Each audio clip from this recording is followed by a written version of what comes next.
आज हम अपनी मेमोरी सीरीज़ को वापस आगे बढ़ाते हुए सेकंड सीरीज़ में मैं लेके आई हूँ फिक्सेशन और लर्निंग। तो सबसे पहले हम जानेंगे फिक्सेशन क्या है या लर्निंग क्या है। फिक्सेशन या लर्निंग जो है वो एक मेंटल प्रोसेस है जिसमें हम कोई भी चीज़ बिना सीखे हुए कोई भी हम नहीं कर सकते। मान लीजिए हम कोई चीज़ याद कर रहे हैं, तो जब तक हमने कोई चीज़ देखी नहीं है, सुनी नहीं है, तब तक हम उस चीज़ को याद नहीं कर सकते। लेकिन हमने किसी चीज़ को देख लिया है तो वो हमारे स्मरण शक्ति में जा कर के सेव हो जाती है, और फिर जब भी हमारे सामने वो आता है तो उस समय में हम उसे वापस रिट्रीव कर लेते हैं। ये सब चीज़ें कैसे होती हैं, किस तरह से हमारे ब्रेन में ये सब चीज़ें फिक्स होती हैं और किस तरह से हम उसे टाइम टू टाइम रिट्रीव कर लेते हैं। तो उसके लिए छोटी सी बात है कि हमारे सामने जब भी कोई प्रोसेस ऐसा चल रहा होता है तो हमारा ब्रेन जो है उस समय एक्टिव होता है, और हमारे ब्रेन की जो सेल्स हैं जिसे हम न्यूरॉन्स कहते हैं, ये सेल्स हमारे कुछ कोड्स को लेकर के सेव करती है। जैसे फॉर एग्जांपल हम कंप्यूटर में जब कोई डेटा डालते हैं तो वो एक कोड के रूप में उसमें सेव कर लेता है, उसे हम सेव कर लेते हैं, और जब चाहे तब हम उसे रिट्रीव कर लेते हैं यानी रिकॉल कर लेते हैं। तो सेम वही कंडीशन हमारे ब्रेन की भी है, वो ब्रेन की सेल्स के अंदर जा कर के और उन्हें सेव कर देता है एक कोड के रूप में। और जैसे ही हमारे सामने कभी भी किसी भी समय, साल में, 2 साल में, 3 साल में अगर अचानक हमारे सामने आती है तो वो हमारे को रिकॉल हो जाती है या रिट्रीव हो जाती है, क्योंकि वो कोड के रूप में जो सेव हुई थी उसको उसने वापस मेमोरी में ला दिया। यानी ब्रेन हमारे एक भंडारण गृह की तरह से भी कार्य करता है, जिसमें समय समय पर हमारी चीज़ें जो भी हमने सीखी हैं, जानी हैं, वो सारी चीज़ें उसमें सेव हो जाती हैं और एक एनकोड के रूप में मिलती हैं हमें। इसी के साथ ही किस तरह से ये सेव होती हैं, वो 2 रूप में आती हैं, आपके ऑडिटरी और सेंसरी। ऑडिटरी में हम सुनते हैं, फॉर एग्जाम्पल आप कई बार मंत्र को सुनते हैं, 1 बार, 2 बार, 3 बार, और वो हमारे ब्रेन में बिल्कुल फीड हो जाता है। और जब भी हम उसको कभी भी सुनेंगे तो अचानक हमारे वापस उसके साथ हम बोलने लग जाते हैं मंत्रों को। या हम छोटी सी बात करें, गाना, हम गाना रोज सुनते हैं, तो गाने भी हमारे क्या होते हैं, जो हमारा ब्रेन जिनके लिए कोड कर चुका होता है, वो गाना अगर हमारे सामने बजता है तो हम पूरा एज इट इज उसके सामने हम सुना देते हैं, उसके साथ साथ हम गुनगुनाने लग जाते हैं। लेकिन यदि हमारे गाने को हमने सुना नहीं है, कुछ नहीं किया, तो हम उसे एनकोड नहीं कर सकते, क्योंकि वो हमारे ब्रेन में भंडारित नहीं है।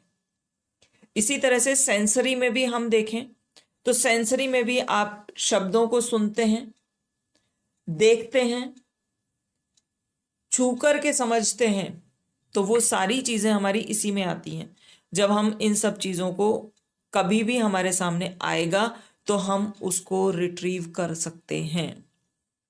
तो जहाँ तक मैं सोचती हूँ कि मस्तिष्क जो है वो एक कंपाइलेशन का प्रोसेस है, कंपाइलेशन प्रोसेस की तरह से कार्य करता है कि उसने डेटा लिया, एनकोड किया और सेव कर दिया।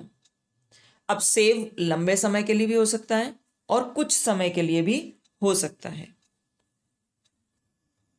यानी ये सूचनाओं को लेना देना कितने समय के लिए करता है, कैसे करता है, ये मैं बताने जा रही थी आपको। हमें मान लीजिए कुछ समय के लिए रखना है तो वो फिक्सेशन में नहीं जाएगा, वो केवल एक सिंपल सी आपकी रोम की तरह से कार्य करेगा, जैसे कंप्यूटर में रोम काम करता है, यानी एक तरीके से शॉर्ट टर्म मेमोरी की तरह से। तो वो हमारे एनकोड केवल कुछ समय के लिए रहेंगे और उसके बाद में वो हट जाएंगे।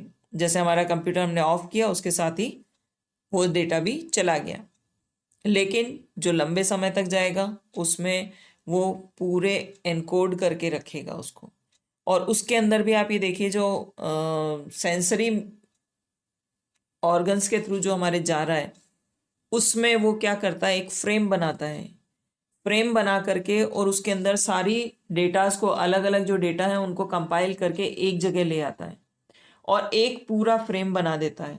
तो कई बार हमें ऐसा महसूस होता है कि जैसे हमने किसी व्यक्ति से बात कर रहे हैं तो ऐसा लगता है कि हम पहले ये चीज़ बोल चुके हैं, यानी कहीं ना कहीं ब्रेन ने वो कई सारे फ्रेम्स को मिला करके एक पूरा कंप्लीट फ्रेम बना करके कंपाइल किया हुआ डाटा हमारे सामने दिखा दिया होता है।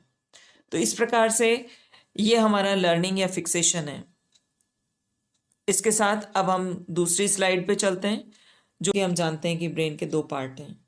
पहला पार्ट है जो हमारा फ्रंटल लोब कहलाता है और सेकंड पार्ट जो है वो ऑक्सीपिटल लोब कहलाता है, यानी अग्र और पश्च भाग। इनकी बहुत बड़ी भूमिका है। अग्रभाग जो है वो हमारा जिस समय हम चैतन्य रूप में होते हैं उस समय वो काम करता है, और पश्च भाग जिसमें हमने मेमोरी में कोई भी चीज़ गई हुई होती है और वो पश्च भाग में चली गई, यानी हमारे स्मरण से विस्मृत हो गई है, यानी हमें याद है लेकिन हमारे को फिर भी याद नहीं आ रही है। कई बार हम किसी व्यक्ति से मिलते हैं और हम उससे पूरी बात कर लेते हैं लेकिन हमें तब तक भी उसका नाम याद नहीं आया होता है, जबकि हम पहले उससे मिले हुए होते हैं। तो यानी वो हमारे मस्तिष्क के ऑक्सीपिटल लोब में चली गई है, जिसकी वजह से हमारी मेमोरी विस्मृत हो गई है। तो जो मनोवैज्ञानिक हैं उनका ये मानना है कि हम जो है कुछ ऐसे प्रोसेस करके विस्मृत मेमोरी को स्मरण सम्मोहन के द्वारा वापस स्मृति में ला सकते हैं। या कई बार कई व्यक्ति ऐसे होते हैं जिनको भूलने की बीमारी होती है और वो जल्दी भूल जाते हैं, कोई भी चीज़ याद होती है भूल जाते हैं। तो उस कंडीशन में वो उनको याद दिलाने के लिए कुछ ऐसे प्रोसेस अपनाए जाते हैं जिससे कि वो उन्हें वापस याद आ सके।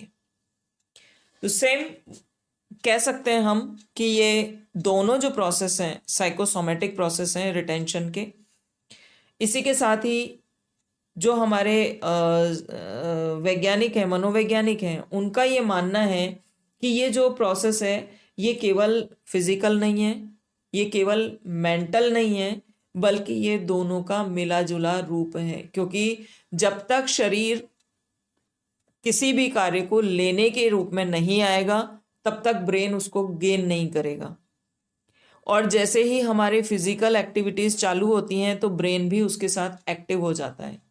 यानी हमने कोई चीज हम याद कर रहे हैं, याद करने के बाद में हम उसे अगर रिकॉल करना चाहते हैं तो उस कंडीशन में हमें अपने ब्रेन पर, दिमाग पर जोर डालना ही पड़ेगा। जब हम जोर डालते हैं थोड़ा सा तो हमें वो सारी चीजें याद आने लग जाती है और हमारी वो ब्रेन से वापस रिकॉल हो जाती है, यानी हमारी स्मृति में वो चीजें मेमोरी ट्रेसेस के रूप में इकट्ठी हो रखी थी, और जब हमारा समय आया हमने उन ट्रेसेस को रिकॉल कर लिया। लेकिन कई बार ये ट्रेसेस जो होते हैं वो हमारे ऑक्सीपिटल लोब में चले जाते हैं, यानी पश्च भाग में चले जाते हैं, तो हमारी मेमोरी से ये विस्मृत हो जाते हैं और हम उन चीज़ों को भूल जाते हैं। जैसे कई बार हमारे घर के बाहर कहीं हमने कुछ ऐसी चीज़ें देखी होती जिनको हम याद नहीं रखना चाहते हैं, तो उस स्थिति में क्या होगा, वो कुछ समय तक तो दिमाग में रहेगी और उसके बाद हम उसे भूल जाते हैं।